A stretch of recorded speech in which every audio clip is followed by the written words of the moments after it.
Thank you very much for visiting my channel. If not difficult, like and subscribe to my channel to always be aware of events. James Argent has found love again for the first time since his on-off relationship with Gemma Collins, Mail Online can reveal. The former TOWIEs star, 34, is smitten with Italian actress Stella Turian, 18, who's 16 years his junior, after the couple met 3 months ago in Mykonos. Sources close to the pair say that it was love at first sight for James, who hasn't felt this way for years, and he's determined to make this relationship the best of his life. James and Stella are in love.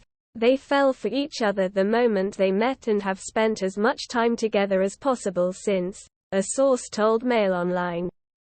This is a big deal for James. He hasn't been in a relationship for years because he's been working on himself, and finally now, he's ready to share his life with someone.